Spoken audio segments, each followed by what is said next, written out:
Good evening, noble patrons and gentles all. Thank you for tuning in to our production of the Yellow Wallpaper, based on the story by Charlotte Perkins Gilman, adapted for the virtual stage by our showrunner and director, Molly Lakovich.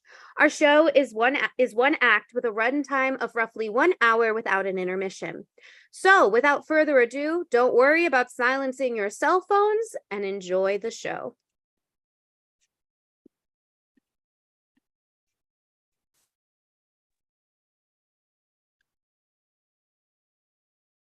Madam, Mr. Howells has handed me this story.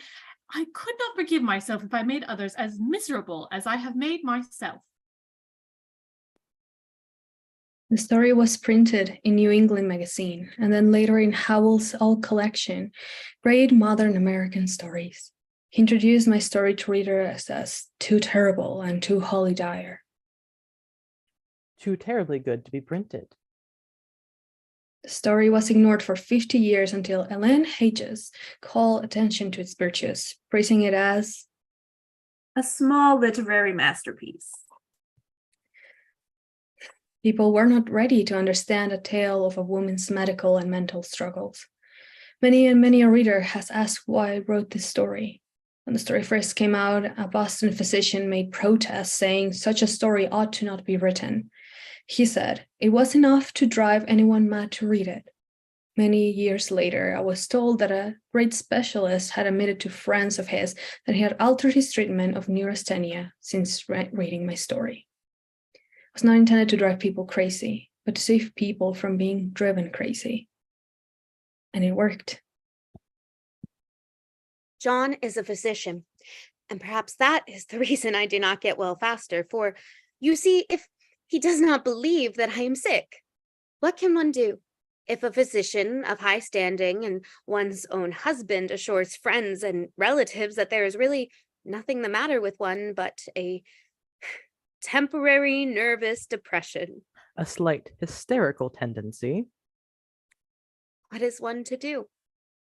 What is a woman to do?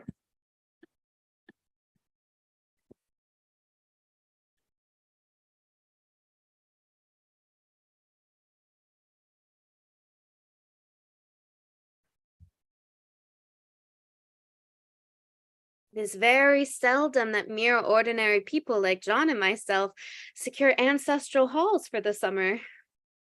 A colonial mansion, a hereditary estate. I would say a haunted house and reach the height of romantic felicity, but that would be asking too much of fate. You and your wants of fancy. John, you are practical in the extreme. You have no patience with faith. You speak so foolishly. Yes, I have an intense horror of superstition. I will not speak of things not to be felt and seen and put down in figures. Still, I will proudly declare that there is something queer about it. Jane. What else would it be let so cheaply? Do not trouble your mind with such topics as finance. Such things are not for a woman to worry about. I only mean... I know what you mean, Jane, and I am telling you not to worry. The last thing you need right now is another heavy topic on your mind. Come, let's put the babe down for a nap, and I can give you a tour of the estate. A woman should not stand beside a man as a comrade. A woman should stand beside a man as a comrade of his soul, not the servant of his body. I ended up leaving my husband. I had initially denied his proposal. I felt in my gut that it was not the right thing to do. A woman's intuition is stronger than any man's conviction. I know this now. I moved to California after I left him to cobble together a professional life. It was there that I met Dell.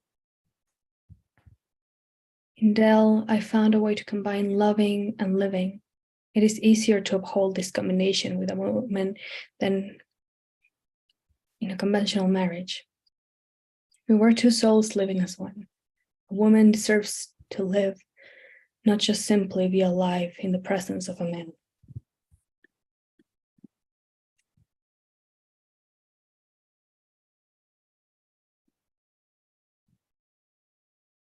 Now, while we're here, my love, you are absolutely forbidden from performing any work of any kind, not until you're well again.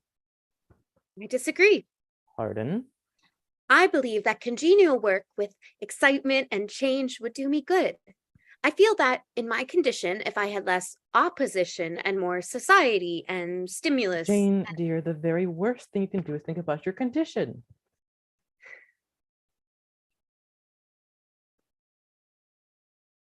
In a sick society, women who have difficulty fitting in are not ill, but demonstrating a healthy and positive response. The first duty of a human being is to assume the right functional relationship to society. More briefly, to find your real job and do it. Husbands so rarely care to face this undeniable truth. Very well. This is a beautiful place. Indeed, quite alone, standing well back from the road, quite 3 miles from the village. It makes me think of English palaces that you read about, for there are hedges and walls and gates that lock and lots of separate little houses for the gardeners and people. There are greenhouses too, but sadly they're all broken now. Oh? Yes, I believe there was some legal trouble with something about the co-heirs and heirs. This place has stood empty for years. I see. But truly, Jane, none of this is for you to worry about. That spoils my ghostliness, I am afraid. But I don't care. There is something strange about this house. I can feel it. The moonlight is very beautiful tonight. Indeed it is. John, Yes, my dear. I feel there is something strange about this house. Honestly, I do. My dear, all that you feel is a draft. Shut the window. Jane, dear, you get so unreasonably angry with me anymore. You never used to be so sensitive. It must be due to your nervous condition. You neglect proper self-control. I take pains to control myself. It makes me very tired.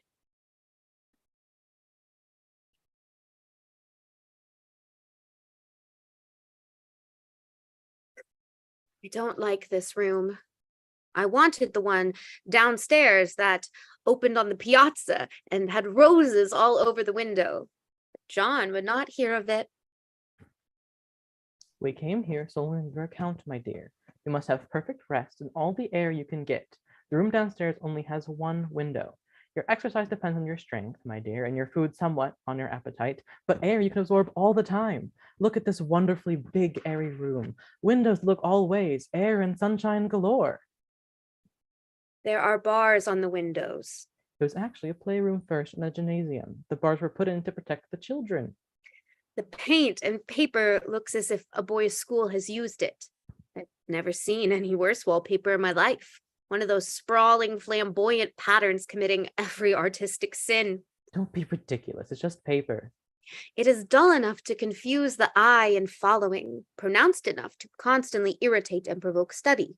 And when you follow the lame, uncertain curves of a little distance, they suddenly commit suicide. Dear Lord, Jane, don't speak like that. The color is repellent and revolting, a smoldering, unclean yellow, strangely faded by slow turning of sunlight. It's a dull yet lurid orange in some places and a sickly sulfur tint in others. It's no wonder the children hated it. I should hate it myself if I had to live in this room for long. My love, I fear you're going hysterical once more. I think it's best you rest and put away that blasted notebook. I hate to see you write a word. You exude your strength on such follies far too often. I will leave you be here. You must rest.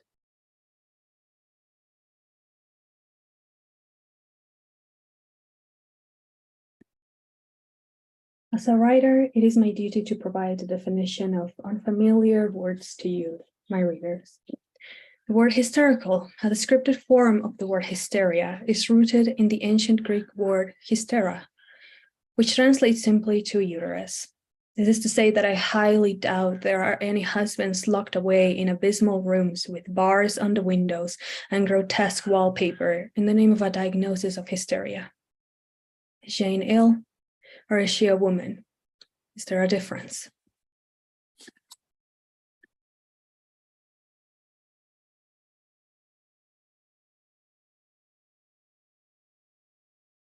We have been here 2 weeks. All the time I'm stuck in this atrocious nursery. John is away all day, and even some nights when his cases are serious. I am glad my case isn't serious. John does not know how much I really suffer. He knows there is no reason to suffer, and that satisfies him. Good day, ma'am. Mary, hello. Good to see you. Good to see you too, ma'am. I've brought your afternoon tea. Oh, is it afternoon already? 1 o'clock, ma'am. Oh, I suppose the morning got away with me. I fear my mind isn't quite what it should be lately. Quite all right, ma'am. Will you be needing anything else, ma'am? It is very hard to do what I do, you know. Yes, of course, ma'am. I do wish to be a greater help and comfort to John, but I fear I'm a burden. No, ma'am, don't say such a thing. It's true. Just to dress and entertain and order things exhausts me. All new mothers are tired, ma'am. Yes, yes, I would like to see him, Mary. You are so good with the baby, but bring him to me. Just been so long since I've held my son. I'm sorry, ma'am, truly, but you know your husband, the master of the house, has given strict orders that you're not to be with him. Perhaps just this once. Ma'am, it really isn't my place. Well, he's my son. Isn't it my place as his mother to at least hold him? Of course, ma'am. I only meant the master believes, in your condition. What condition? My husband seems to think that I'm perfectly well enough to leave me alone here all day, trapped in this blasted room with nothing to occupy my mind. The least that any of you can do is grant me the one simple joy a mother is entitled to. I am sorry, ma'am. I suppose John was never nervous in his life. He laughs at me about this wallpaper. Will the master not repair the room, ma'am, if it vexes you? Oh, at first he said he would. Yes. But then he said I was letting it get the best of me. He said that after the wallpaper was changed, it would be the heavy bedstead, and then the barred windows, and then that gate at the head of the stairs, and so on. I see. He says this place is doing me good. And is it, ma'am? Out of the window, I can see a garden. Yes, ma'am, it is a nice view. I always fancy I see people walking in these numerous paths and arbors, but John has cautioned me not to give way to fancy in the least. He says my imaginative power and habit of story making, a nervous weakness like mine, is sure to lead to all manner of excited fancies, and that I ought to use my will and good sense to check the tendency. So I try.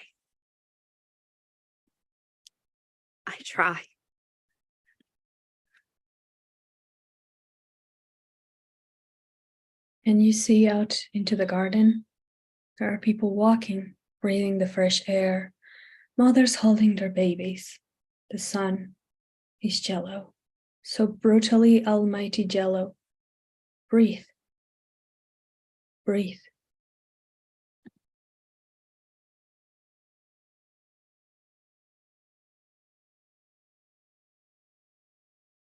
I wish I could write faster, but I must not think about that.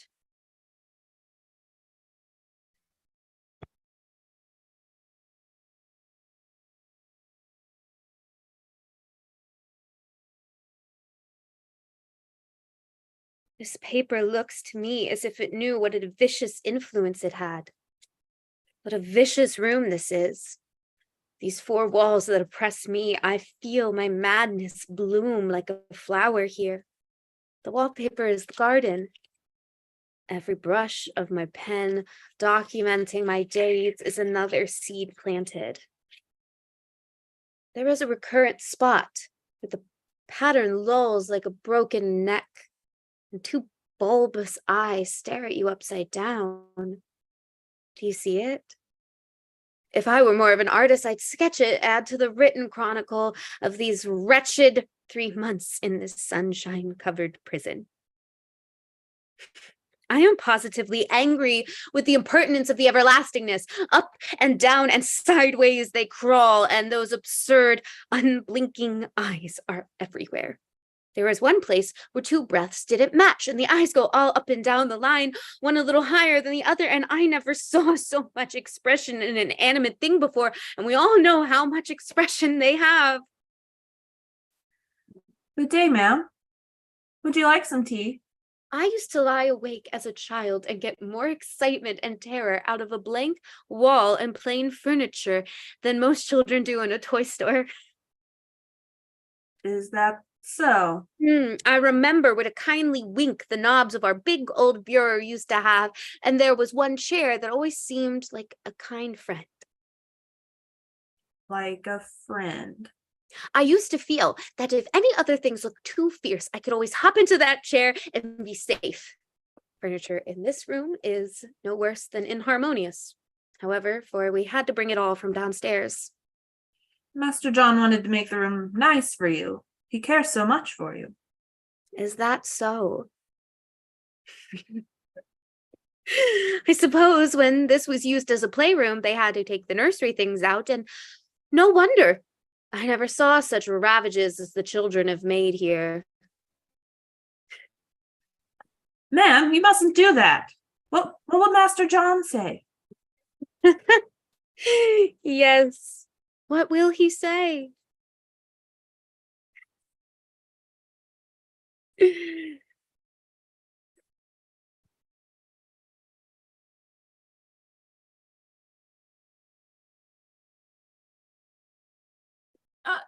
Writing again, Jane? Just jotting down a thought or two.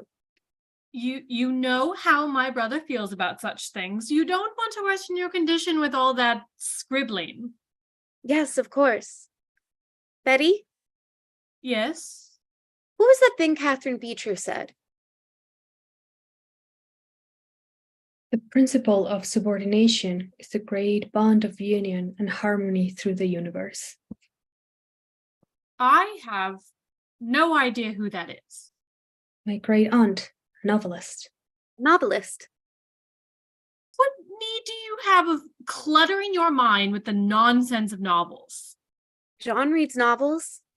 Oh, be sensible, Jane. My brother has every right to read novels. So I am not to read or write while I'm here. I suppose I should just do away with thinking altogether then.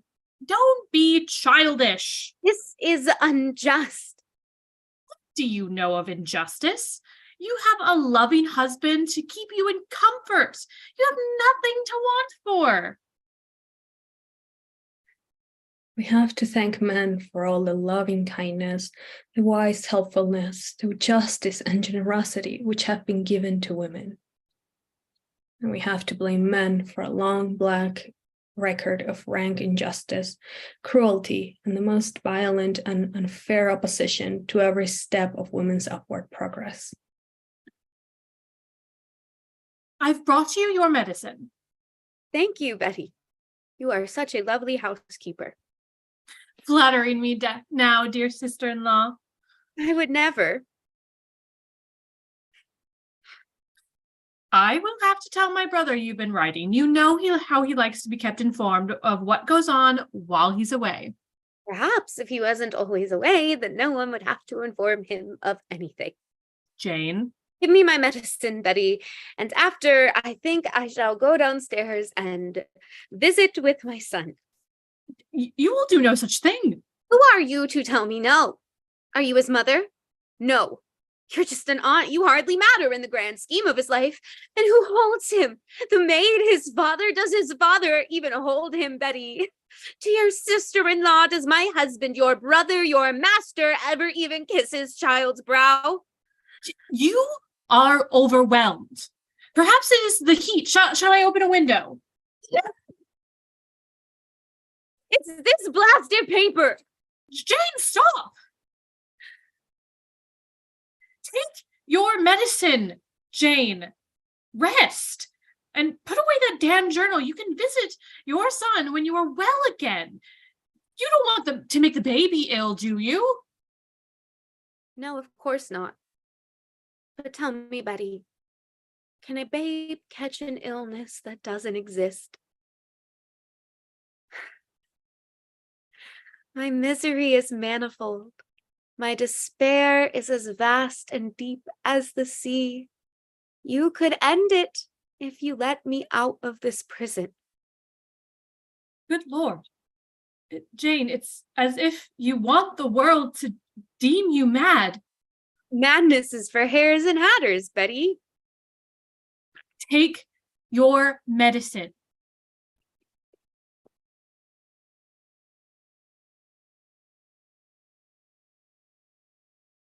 I think you believe it is my writing that makes me sick. This wallpaper has a kind of sub-pattern in a different shade, a particularly irritating one. You can only see it in certain lights and not even clearly then. Jane, what on earth are you talking about? This room looks as if it has been through wars. I see nothing amiss. In the places where the paper isn't faded and where the sun is just so, I can see a strange, provoking, formless sort of figure that seems to skulk about behind that silly and conspicuous design. You see everything now, don't you, Betty? Run along now.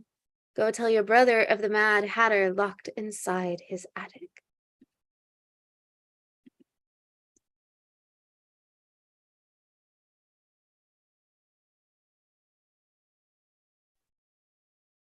So you mean to tell me that my wife is seeing things?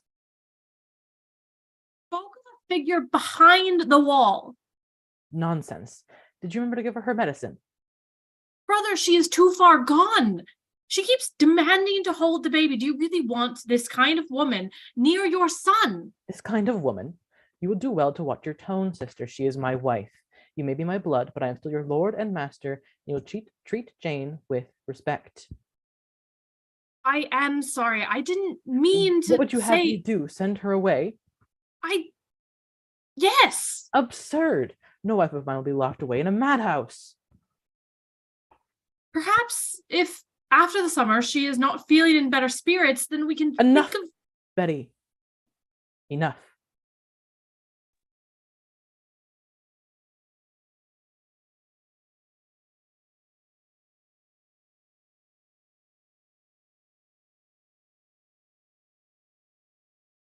There you are, ma'am.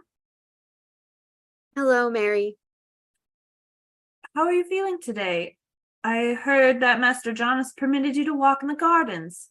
Fresh air cleanses the soul, they say. I am very tired, Mary. Oh, perhaps you would like me to help you back inside? No. Betty says you're to rest if you're tired. Your illness, after all. John's sister knows nothing of what ails me. What does ail you, ma'am? There's something wrong with that room. You mean a draft of some sort? No, I mean, if you were in there for the ages that I am in there, Mary, then I know you would feel it as I do. Feel what, ma'am? Her eyes.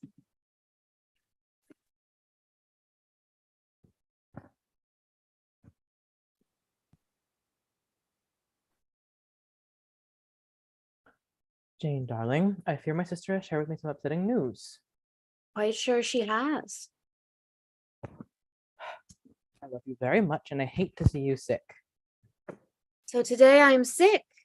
That is your decision. I wonder what I will be tomorrow. Have you been taking your cod liver oil? I don't want you to lose your strength. I thought you wanted me to rest.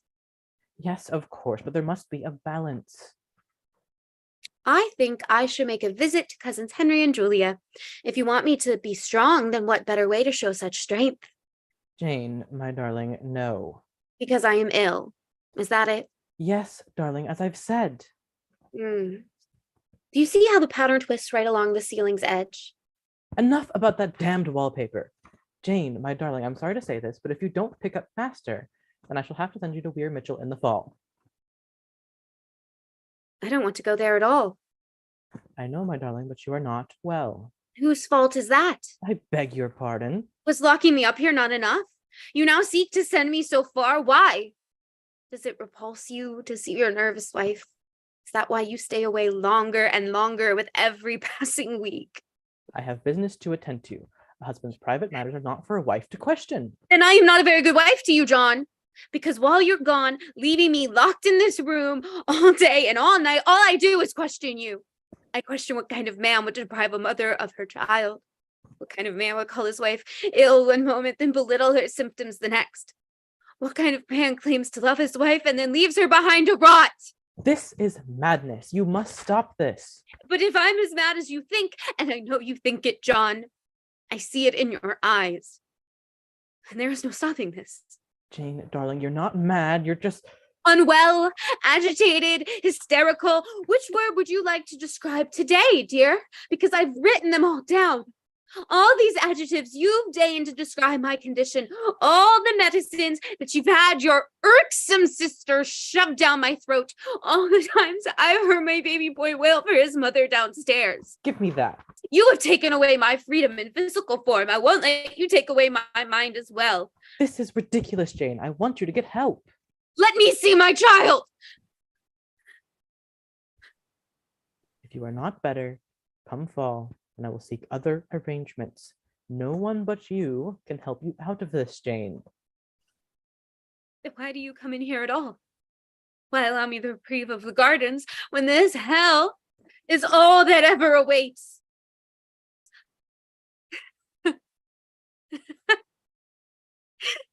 We should burn this house to the ground.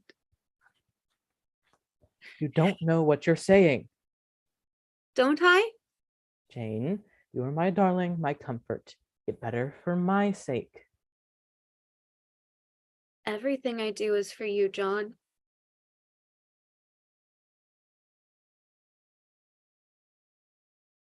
I wonder if he's found another woman to share his bed, one who simpers at all his fancy and condescending attitudes, one who doesn't read or write or even think. I will not go to Weir Mitchell in the fall or ever. I am getting fond of this room, in spite of the paper. Because of the paper, it dwells in my mind. I will sit on this immovable bed and follow the patterns about for an hour. It is as good as gymnastics, I assure you. I start at the bottom, down in the corner over there where it has not been touched, and I determine for the 1,000th time that I will follow the pointless pattern to some sort of conclusion. I know little of the principle of design, and I know this thing was not arranged of any laws of radiation or alternation or repetition or symmetry or anything else that I have heard of. It is repeated, of course, by the breaths, but not otherwise. Looked at in one way, each breath stands alone. The bloated curves and flourishes, a kind of debased Romanesque delirium, tremors been waddling up and down the isolated column of fatuity. But on the other hand, they connect diagonally, and the sprawling outlines run off in great, slanting waves of optic horror. Like a lot of wallowing seaweeds in full chase, the whole thing goes horizontally too. At least it seems so. I exhaust myself trying to distinguish the order of its going and the direction, and that adds wonderfully to the confusion. They have been a horizontal breath for a frieze, and that adds wonderfully to the conclusion. There's one end of the room where it is almost intact. And then, with the crossfades and the low sun shines directly upon it, I can almost fancy radiation after all. Interminable grotesques seem to form around the common center and rush off headlong plunges of equal distraction. It makes me so tired to follow it. I will take a nap, I guess. I don't know why I should write this. I don't want to. I don't feel able. John thinks this is absurd, but I must say what I feel and think in some way. It is my only relief. But the effort is getting to be greater than the relief. It's getting to be a great effort for me to think straight. Just this nervous weakness, I suppose.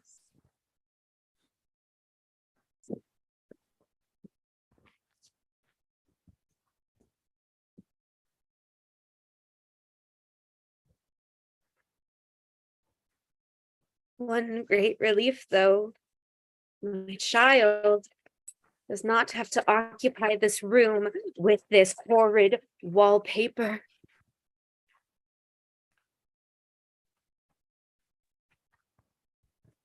Maybe you're wondering if Jane will ever get well. She was ever sick to begin with. She's suffering from a sort of infection, that is for certain. But it is not Jane who is sick. It is the house. John brought the rot inside, the fungus, the mold, and it has begun to fester and spread. I fear that soon there will be nothing left. It creeps along the walls and settles underneath the floorboards and in every tear and crack in the wallpaper. It's rancid and putrid. You can guess what this sickness is made of. I know you can.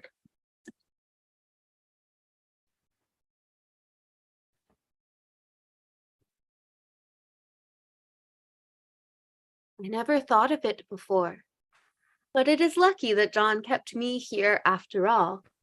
I can stand it so much easier than the baby, you see. Of course, I never mention it anymore. I am too wise, but I keep watch all the same. There are things in my papers of writing that nobody knows but me. Nobody ever will. Behind the outside pattern, the dim shapes get clearer every day. It is always the same shape, very numerous, and it is like a woman stooping down and creeping about behind the pattern. I don't like it a bit.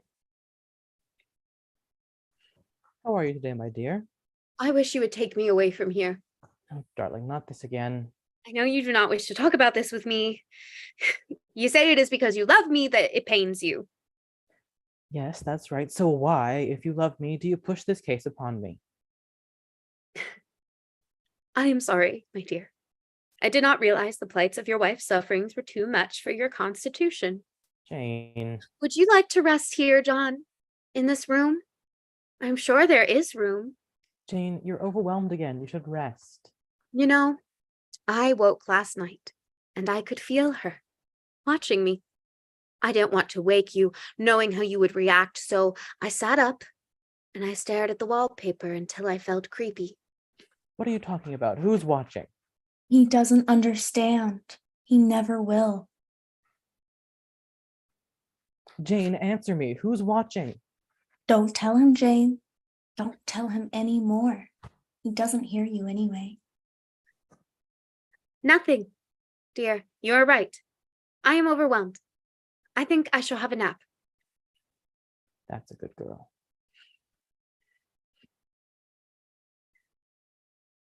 Are you there? I am here. Who are you? Where are you? You must leave this place. I want to, but John won't listen.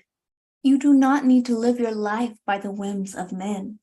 Then how am I to live it? What other way is there? Please, speak to me. What other way is there? You must leave this place. I know.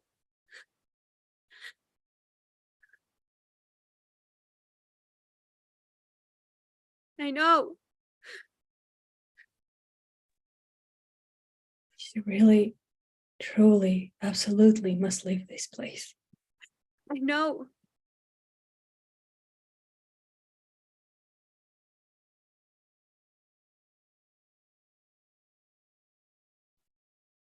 She was up walking about last night, pacing the floor. I heard her creep out into the hall once or twice. Perhaps we should go back to barring the door. She is not a bird, brother. You cannot keep her caged forever. I'm not keeping her caged. I'm keeping her safe. From what? Herself. She wants to leave this place. Yes, so she mentions incessantly, but our lease will be up in only 3 weeks. I do not see it as sensible at all to leave before then. Is your wife's sanity not worth a bit of nonsense to you? That is enough, sister. Remember your place. The repairs are not done at home, and I cannot possibly leave town just now. Of course, if Jane were in any danger here, I could and would have us leave. But she is doing better here, whether she can see it or not. If I may, sir, she hasn't seemed well as of late to me. I am a doctor. I think I'm a better judge of my wife's health than a common maid. Yes, of course. My apologies, sir. My wife is getting flesh and color and appetite, And madness. that is enough. I will not be spoken in such a manner in my own home by 2 women. Jane is staying here, and we are all staying here till summer is done. I will hear no more of this. I am the master of this house, and I will be respected and obeyed. Is that understood? Of course, sir. Betty? Of course, brother.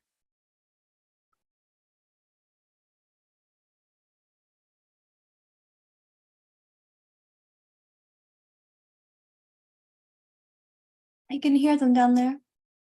How? I have tried. Once I hid a glass from my lunch tray to use later at night with my ear to the door, but the walls are too thick. I cannot make out anything more than mumbles. I am in the walls, Jane. The very bones of this house. There is nothing that goes on here that I do not know about. What are they saying? Your sister-in-law is trying to fight for you.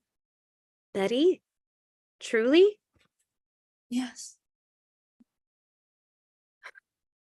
I never would have thought she thought that of her. She always seems to brush me off. He is angry. Good. It's about time someone other than me had a bit of rage in them. I agree.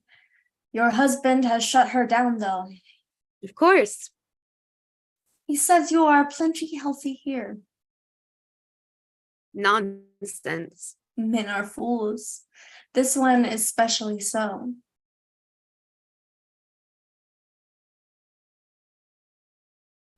Can you hear anything else?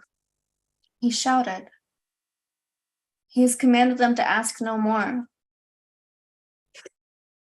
That is John's way. That is men's way. I watch John sometimes when he does not know I'm looking. I've caught him staring at the paper, studying it, noting how it alters in the sunlight and moonlight. The sun and moon affect me. Me as well. Tell me how to leave. Please, tell me what to do. I cannot, Why are you here? because you can see me.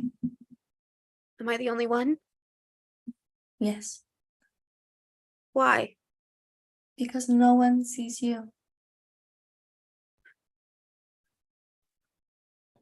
My dear, why are you sitting up at this hour? You should be resting. I thought I might come down to dinner. Jane, rest. I'm not doing better here, John. I have lost weight. I have lost color in my cheeks. I have no appetite. Bless your little heart, dear. You wish to be as ill as you please. Just sleep and rest. Come the morning sunshine will wash away those doubts. I wonder when you will make up your mind. On what? Whether I am sick or not, your decision changes with the wind. What nonsense. Why can't we go away? I have told you. It's only 3 weeks more here. Betty's going to leave tomorrow to get the house ready for us, and truly you are doing better. I say this in earnest. Betty is leaving? Yes, she was adamant she'd go on ahead to make sure everything is right for you. You know how she cares for you and your care. He is lying. He sent her away. I am not better. I shall never be. Jane, I am a doctor, and I say that you are well. Well, in body, perhaps. My darling, I beg of you, for my sake and for our child's sake as well as for your own, that you will never for one instant let that idea enter your mind. There is nothing so dangerous, so fascinating to a temperament like yours. It is a false and foolish fancy. Can you not trust me as a physician when I tell you so? Jane, do you understand me? Yes, dear, I understand.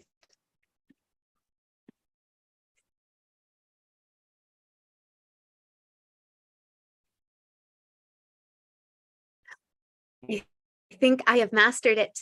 But just as I get well underway, following the torturing pattern, it turns backwards and somersaults, and there I am back at the beginning. It slaps me in the face, it knocks me down, it tramples upon me. It is like a bad dream. Can you follow it? Sometimes. The outside pattern is like a florid arabesque, reminding one of a fungus. Yes. If you can imagine a toadstool in joints, an interminable string of toadstools. Budding and sprouting, endless convulsions. Yes, you are right. It is something like that. Sometimes. Sometimes it is different, is it not? Yes.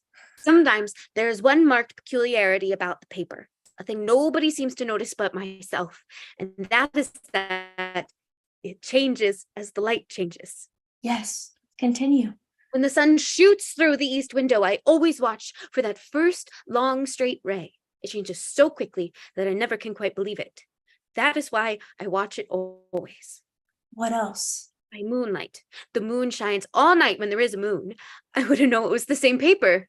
At night, in any kind of light, in twilight, candlelight, lamplight, and worst of all, by moonlight, it becomes bars. Yes, the outside pattern, I mean, and the woman behind it is as plain as can be. You are as plain as can be. I can see you in there.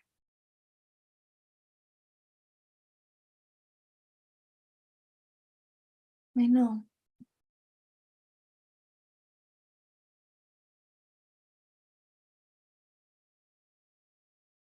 Yes. You could be false. Just a being in my mind, John could be right. John is not right. Are you trapped as I am trapped? Can you even breathe in there? I can breathe. But are you trapped? Is that why you never tell me how to escape, because you cannot escape yourself? I am not trapped. I am quite sure you are there and that you are a woman. I am. It is puzzling. It won't always be this way.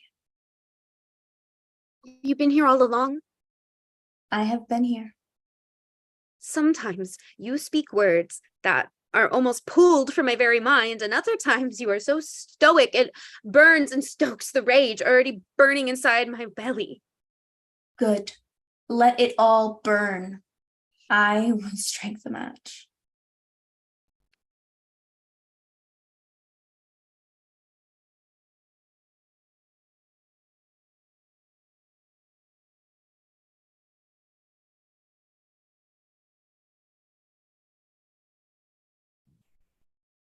What are you doing? Nothing. I must be off, my dear. Rest today. Like every day. I will be home tonight. John, Yes, dear. He can't see me, Jane. nothing. Perhaps she is real. Perhaps it is not all inside my head, but inside the paper. It is a person. It is her. I have watched John just now. He was studying the paper. I know he was. I know it. John will never truly see the woman as Jane does. It was my aunt who once wrote the words, "No one is so thoroughly superstitious as the godless man." But John fails to see what so many men fail to see. These women have faith in something far more powerful than any Christian god, themselves. Jane must have faith now.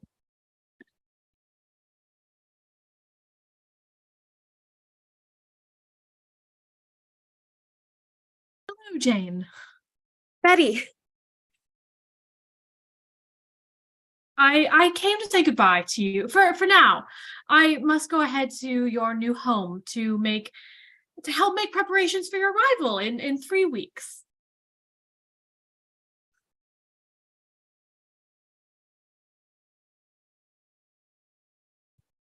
I am sorry to leave you alone here, Jane. It was not my choice to do so. Can you I don't see know. her? Excuse me? Can you see her? See who? He can't. Who's here, Jane? Do you see someone that... John told you to leave me. Yes. I am terribly sorry. I should have said something sooner. I don't know what he told you. I believe that he is trying... I believe that I could have been a greater help to you than I have been. That's all right, Betty. I have help now. You are feeling better then? I am feeling more excited. Jane, There is something new now. There is finally something new. I am sorry, Jane. Please know that. I know. You know, this paper stains everything it touches. I found yellow smooches on all of yours and John's clothes. That sounds innocent enough. I do not mean to suggest it to be a crime of any sort, just an observation. I know all about observing the paper. Yes, I suppose you do. There is no need to remain here, Betty. You wouldn't want to be here when John returns. Yes, right. Goodbye, Jane. I will see you soon. Betty, Yes? kiss my son before you go. Someone should. And I am sure his father never does.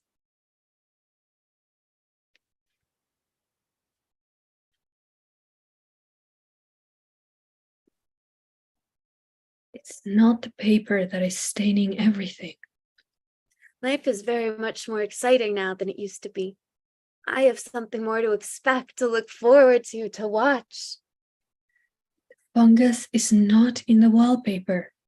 It is in the walls, in the bones of this house. I really do feel better, and am more quite than I was. You are not better. Are you? I am not better while you were unwell. Why? I do not know.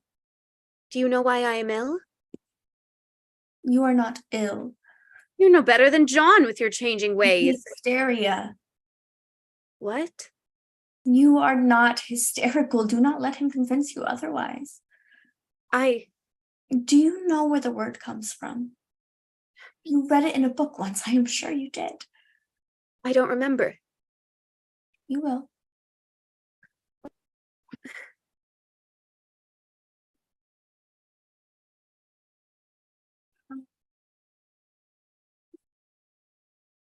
Afternoon, ma'am. Here with your tea tray. Ma'am, will you have some tea? Uterus. Beg your pardon, ma'am. Hystera. I'm afraid I don't understand, ma'am. It's an ancient Greek word. Hystera. It means uterus. I see. I gave birth to my beautiful son with my own body. Yes, ma'am, childbirth is one of God's many miracles. How is it a miracle when I am the one who did it? Ma'am, Am I truly to believe that my illness comes from the very thing that brought life? That is my very self? Hysteria.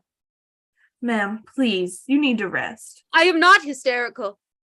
Hysteria, hystera, uterus, womb, woman, me. I am the illness. I am the sickness in this house. That's why John doesn't want me to leave. He will never let me leave. He doesn't want the fungus to spread. Please don't speak of yourself in such a way, ma'am. I used to read books. I used to be smart. I used to be more. Ma'am, please tell me how to help you. Do you smell it? Ma'am? It creeps through the house at night. I find it hovering in the dining room, skulking in the parlor, hiding in the hall, lying in wait for me on the stairs. Ma'am, have you left the room? I have. I have. I always will. I always will. The master of the house wishes you to remain in this room and rest. You aren't supposed to be up and about. Gets in my hair. What does? The smell. The yellow stains my skin. Even when I go for a ride, I turn my head suddenly, and surprise, there is the smell. Ma'am, have you been out riding the horses? Yes. Yes. Ma'am, you know you're not Ma'am, Such a peculiar odor. Such a peculiar odor, too. I have spent hours trying to analyze it, to find what it smelled like. It's not so bad at first and very gentle, but quite the subtlest, most enduring odor I ever met. In this damp weather, it is awful. I wake up in the night and I find it hanging over me. what is hanging over you? The fungus. It's like a fungus, many toadstools in a row. Ma'am, I really The don't. color of the paper. Color of the paper, The yellow smell. the yellow smell. I'm going to let you rest, ma'am. Drink some tea and lie down. I'm sure you'll feel better.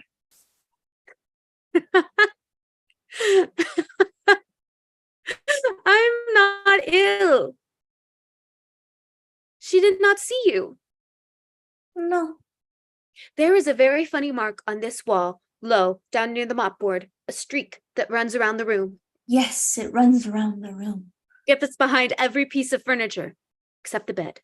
A long, straight, even smooch as if it had been rubbed over and over. Over and over. I wonder how it was done and who did it and why they did it. Round and round and round and round. It makes me dizzy. You love your husband. What pattern moves? You don't, do you? It does move. What a wonder. See you shaking behind it. You have never loved him. You were just told you loved him.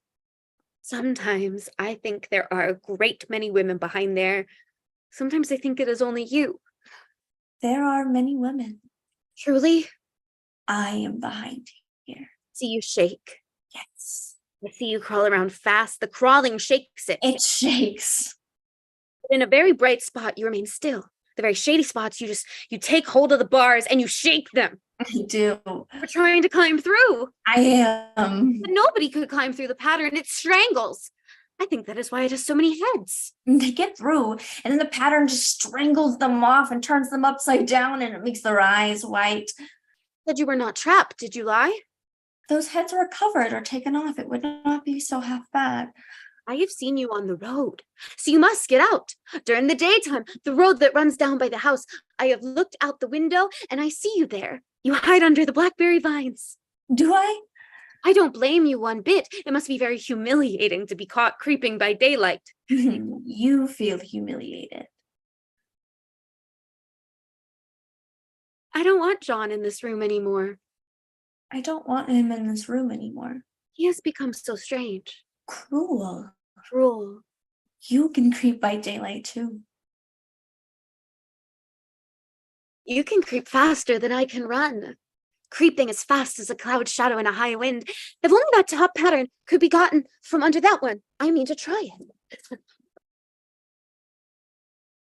I found another funny thing. Don't tell anyone. I won't. Not anymore. I don't trust people. I only have to get this paper off.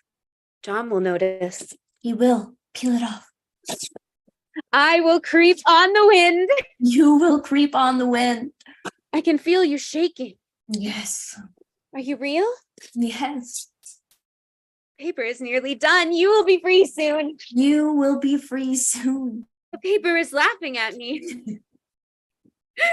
Ma'am, the wall, what have you done? I have done it all by myself. Why? Out of pure spite of this vicious thing. She will be free soon. Ma'am, if you insist that the paper come down, then let me do it while you rest. No, no one touches this paper but me. Ma'am, I think it's best you leave the room. Leave? Now? Ma'am, Please. She's right. You're right, Mary. I'll rest now. Send word to my husband. Of course, ma'am. It is peaceful now. The room is empty. I am empty. You are empty. You are empty. I will lock the door. And I will throw the key out the window. No one will disturb me while I work. John will come home and see that I was right and that you were here, and it will astonish him. No, I will do it. I'm done. I can creep along the floor here. I don't want to leave.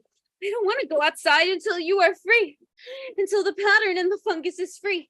The paper is the disease. The prison is the disease. John is the disease. Men are the disease.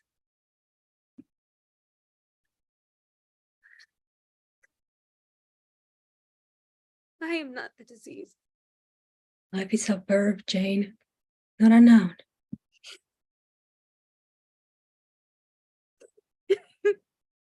I can creep now. I'll creep out the window. I will run wild on the winds. I do not like to look out the windows even. There are so many other creeping women, and they creep so fast. I wonder if they all come out of this paper as I did. Will I have to go back behind the pattern? So unpleasant. Indeed, I don't want to go back. What on earth is going on? No idea, sir. She's gone absolutely mad. Jane, darling, let me in. Is that John at the door? How he does call in town. Damn it, Mary, bring me the axe. It would be a shame to break down that beautiful door. John, dear, the key is down by the front steps under a plantain leaf. Open the door, my darling. I can't. The key is down in the front door under a plantain leaf. The key is down by the front door under a plantain leaf. Down under the front door under the plantain leaf. Down, down, down. The key under the plantain leaf. Darling, what is the matter? The key is down. Here's the key, sir. Thank God. Down. Oh, good Lord. For God's sake, Jane, what are you doing? I've got out at last. In spite of you and Jane, I've pulled off most of the paper and you can never put me back. Darling. Ma'am, please step away from the window. You've got out. You and Jane will never put me back. No.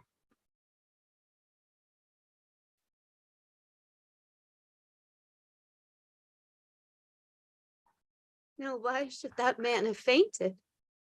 But he did, and right across my path by the wall, so that I had to creep over him every time.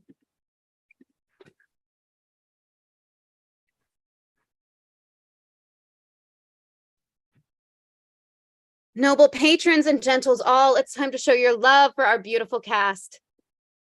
First up, she took to the stage tonight as the vital Elaine Hedges, an eternally perplexed Mary. It's one of a Cow Jumped Over the Moon's theater MVPs. It's Spooky Mall. This lovely performer returned once again to the virtual stage to portray both Horace Scudder and the wonderfully irritated Betty. It's Britt Alexandria Sims. Next up, he made his A Cow Jumped Over the Moon theater acting debut tonight as Mr. Howells and everyone's favorite gaslighting husband, John. It's Andrew Banda. Now, this lovely lady is the artistic director for A Cow Jumped Over the Moon Theater. She's also the assistant director for our show tonight, and she took to the virtual stage to bring to life the memory of the late feminist icon Charlotte Perkins Gilman. It's Marcia Ruiz Olgin. Up next, this lady dominated the virtual stage tonight as the physical manifestation of Jane's madness as the woman in the wallpaper. It's Wicked. And lastly, this performer is our troupe's founder, showrunner, the director of tonight's show. And she wrote the show, adapting it from the original short story.